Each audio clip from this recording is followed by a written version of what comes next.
Google অ্যাডসেন্সের add কনফিগারেশনের এ পর্যায়ে আমরা দেখব কিভাবে আমরা আমাদের অ্যাডসেন্সের সেটআপটি করতে পারি, অর্থাৎ আমাদের বিজ্ঞাপনের ধরন কি হবে এবং বিজ্ঞাপনগুলো কিভাবে প্রেজেন্ট হবে সেটি কিভাবে আমরা করতে পারি। এবার আমরা তাই দেখব।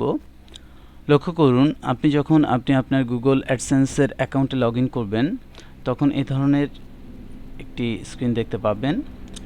এর অ্যাডসেন্স সেটআপে আপনি যখনই যাবেন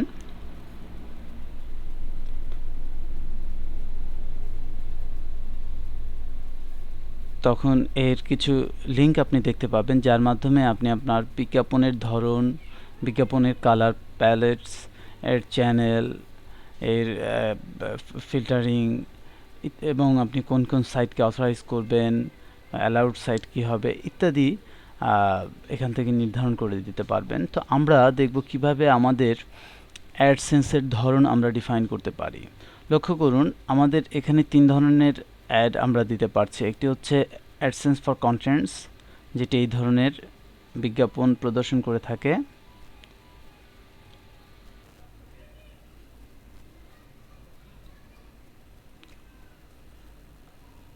এছাড়া আপনি চাইলে কাস্টম সার্চ অ্যাড করেও আপনি সেখান থেকে উপার্জন করতে পারেন। এ ধরনের সার্চ বা এ ধরনের কাস্টম সার্চের বিজ্ঞাপনগুলো এরকমটা হয়। এখানে কেউ যদি সার্চ করে এবং তার যে রেজাল্ট প্রদর্শিত হবে সেই রেজাল্টে ক্লিক করলে সেখান থেকেও আপনি রেভিনিউ আর্ন করতে পারেন।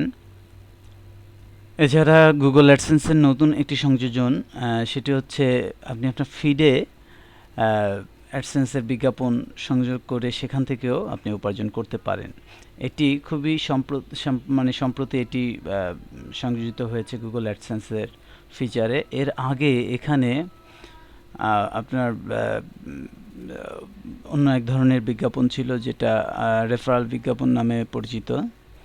যাই হোক, আমরা দেখব কিভাবে আমাদের এই অ্যাডসেন্স ফর কন্টেন্টসকে কনফিগার করা যায়। সাধারণত এই ধরনের অ্যাডের ব্যবহারই বেশি হয়ে থাকে। লক্ষ্য করুন, আমরা যে পূর্বের লেসনটিতে যে বিজ্ঞাপনের ধরনগুলো দেখেছিলাম এগুলো মূলত এই ধরনের অ্যাডই।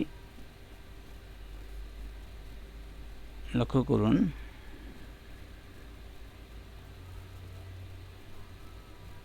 এগুলো সবই অ্যাডসেন্স ফর কন্টেন্টস। আমরা অ্যাডসেন্স ফর কন্টেন্টসে ক্লিক করছি।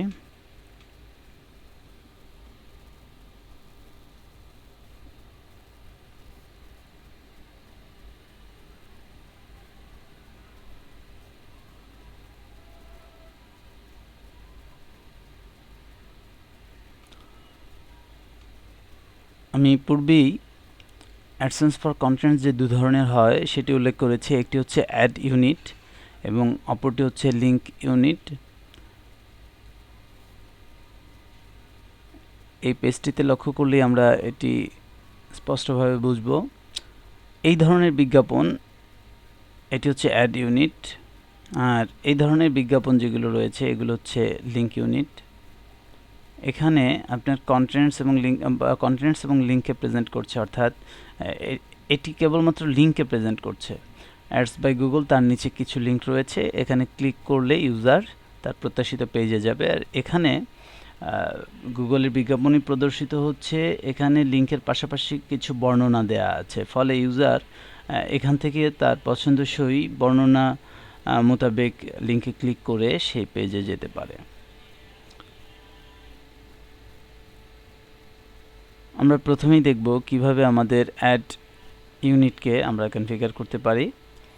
লক্ষ্য করুন, অ্যাড ইউনিটের এখানে একটি কম্বো বক্স রয়েছে, যেখানে আপনি কী ধরনের বিজ্ঞাপন প্রদর্শন করতে চান তা নির্ধারণ করে দিতে পারেন। অর্থাৎ আপনি চাইলে টেক্সট এবং ইমেজ উভয় ধরনের অ্যাডকে দেখাতে পারেন, যেটি এর ডিফল্ট ভ্যালু।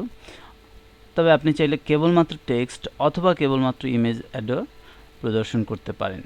তবে এক্ষেত্রে টেক্সট এবং ইমেজ অ্যাডস ডিফাইন করাটি বেটার, এটি নির্বাচন করে দেওয়াটি ভালো। কারণ হচ্ছে আপনার কন্টেন্টসের সাথে রিলেভেন্ট অ্যাডে অনেক সময় ইমেজ অ্যাড নাও থাকতে পারে, ফলে সেক্ষেত্রে আপনি যদি কেবলমাত্র ইমেজ অ্যাডস নির্বাচন করে দেন সেক্ষেত্রে এটি কোনো বিজ্ঞাপন পাচ্ছে না।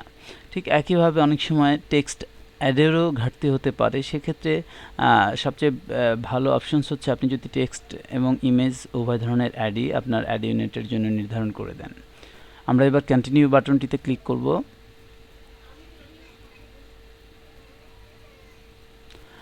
এখানে হচ্ছে আপনার বিজ্ঞাপনটির ফরম্যাট ডিফাইন করে দিতে হবে, এটি কি সাইজের বিজ্ঞাপন হবে। এখানে বিভিন্ন প্রিসেট সাইজ দেয়া আছে। ধরুন আমরা চাচ্ছি 234x60 234x60 হাফ ব্যানার ধরনের বিজ্ঞাপন তৈরি করতে, তাহলে এটি নির্ধারণ করব। এখান থেকে আপনি আপনার বিজ্ঞাপনটির কালার প্যালেট ডিফাইন করে দিতে পারেন। এখানে ক্লিক করলে আপনি বেশ কিছু প্রিসেট প্যালেট পাবেন এবং আপনি যে প্যালেটটি নির্ধারণ করবেন সেই অনুযায়ী স্যাম্পলে তার পরিবর্তন আপনি লক্ষ্য করুন। আপনার নির্বাচিত প্যালেটস অনুযায়ী বিজ্ঞাপনটির স্যাম্পল এখানে প্রদর্শিত হচ্ছে। আপনি চাইলে এখান থেকে কালার পরিবর্তন করে দিতে পারেন। যেমন আপনি যদি চান বর্ডার কালারটি চেঞ্জ করবেন, তাহলে এখানে বর্ডার কালারটি আপনি চেঞ্জ করে দিতে পারেন এটি পছন্দের মাধ্যমে। লক্ষ্য করুন বর্ডার কালারটি পরিবর্তন হয়ে গেছে। এভাবে আপনি চাইলে পুরো বিজ্ঞাপনটি কাস্টমাইজ করতে পারেন।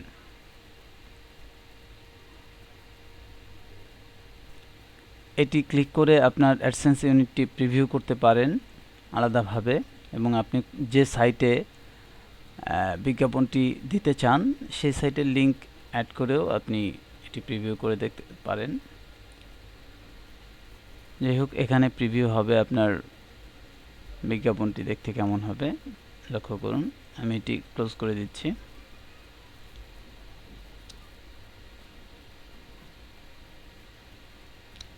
এটি হচ্ছে এর কর্নার স্টাইল, অর্থাৎ আমাদের প্রদর্শিত এই বিজ্ঞাপনটির এই যে 4টি কর্নার রয়েছে, 4টি প্রান্ত রয়েছে, এটি আমরা কিভাবে দেখতে চাই।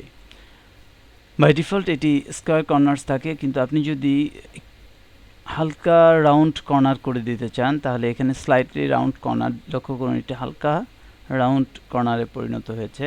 আপনি আপনার ওয়েব পেজের কন্টেন্টস এবং ডিজাইনের সাথে ম্যাচ করে আপনি এটি করতে পারেন।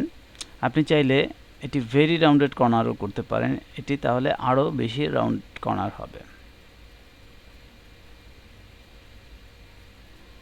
লক্ষ্য করুন আমি আমার এই বিজ্ঞাপনটিকে আমি স্কয়ার কর্নারই করে দিচ্ছি।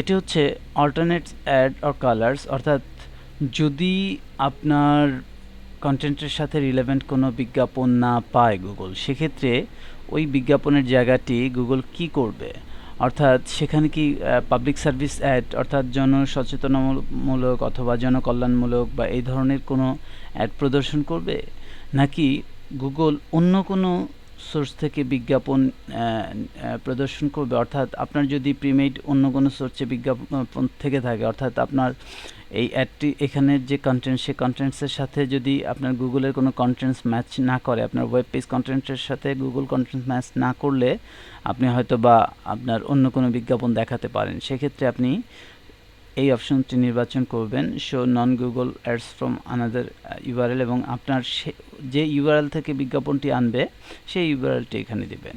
আপনি চাইলে যদি কোনো বিজ্ঞাপন না দেখায় সেই জায়গাটিকে বিশেষ কোনো কালার দিয়ে ফিল করে দিতে পারেন, অর্থাৎ বিজ্ঞাপনের যদি ঘাটতি হয় বা ওই ধরনের বিজ্ঞাপন ম্যাচ না করে আপনি চাইলে সেক্ষেত্রে আপনি যে কোনো কালার দিয়ে জায়গাটিকে ফিল করে দিতে পারেন।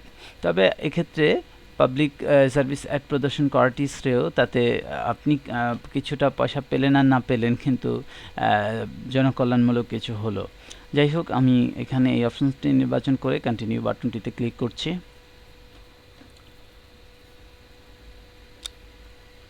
আমাদের ওই সেটআপটি মূলত হয়ে গেছে। এখন হচ্ছে আমরা কন্টেন্টসের যে চ্যানেল সেটি ডিফাইন করব, অর্থাৎ আমরা আমাদের কিছু প্রিমেড চ্যানেল আছে এখানে, যেমন অ্যান্টিভাইরাস, দুটো অ্যান্টিভাইরাস আছে, একটি স্পেস সহ স্পেস ছাড়া। দুটো তৈরি করা হয়েছিল আসলে দুটো ভিন্ন ক্রাইটেরিয়ার উপর বেস করে। বিলো পোস্ট নামে একটি চ্যানেল রয়েছে, সফটওয়্যার নামে একটি চ্যানেল রয়েছে। আমি আমার এটার জন্য সফটওয়্যার এবং অ্যান্টিভাইরাস এই দুটোকে অ্যাড করে দিচ্ছি। আপনি চাইলে অ্যাড নিউ চ্যানেলে ক্লিক করে আপনি আপনার পছন্দসই নতুন চ্যানেল এবং ক্রাইটেরিয়া ডিফাইন করে দিতে পারেন। যাই হোক, আমরা এই দুটি চ্যানেলকে ডিফাইন করে কন্টিনিউ বাটনে ক্লিক করছি। আমাদের অ্যাডসেন্সের ইউনিটটি হয়ে গেছে, যেটি 234x60 এই আকারের একটি বিজ্ঞাপন ইউনিট। আমরা চাইলে এখানে এর একটি নাম দিয়ে একে সাবমিট করতে পারি এবং কোড পেতে পারি। আমরা এর ডিফল্ট নামটি ইউজ করছি কারণ আমরা আকারটি কে নামের সাথে কম্বাইন রাখার প্রয়োজনীয়তা মনে করছি। এতে করে আমার বিজ্ঞাপনটি কী ধরনের, কী সাইজের সেটি আমি বুঝতে পারবো এবং কবে তৈরি করা হয়েছে এটি অটোমেটিক একটি ডেট অ্যাড হচ্ছে। আপনি চাইলে এখানে যে কোনো নাম দিতে পারেন। যাই হোক, আমি সাবমিট অ্যান্ড অ্যাড কোড এই বাটনটিতে ক্লিক করছি।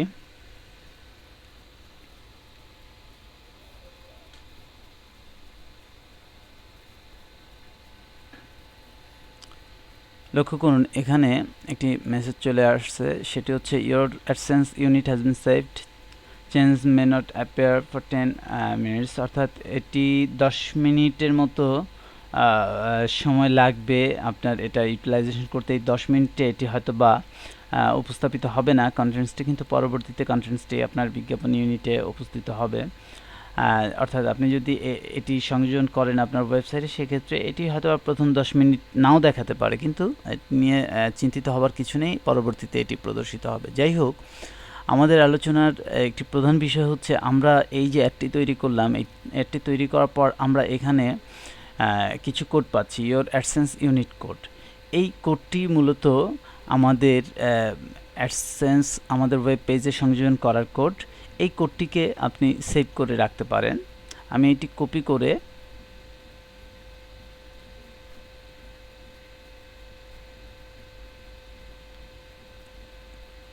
নোটপ্যাডে আমি এটি সংরক্ষণ করছি। পরবর্তীতে আমরা এই কোডটিকেই আমাদের যে ব্লগ আছে বা ওয়ার্ডপ্রেস ব্লগ আছে সেখানে আমরা সংযোজন করব।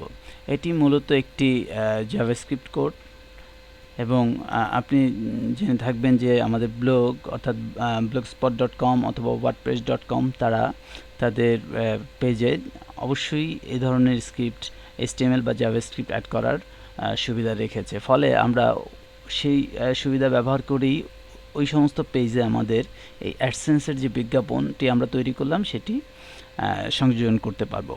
আমরা আমাদের পরবর্তী লেসনে দেখব কিভাবে আমরা আমাদের blogspot.com অ্যাকাউন্টে অথবা ওয়ার্ডপ্রেসের যে পেজ আমরা তৈরি করেছি সেখানে আমরা আমাদের অ্যাডসেন্সের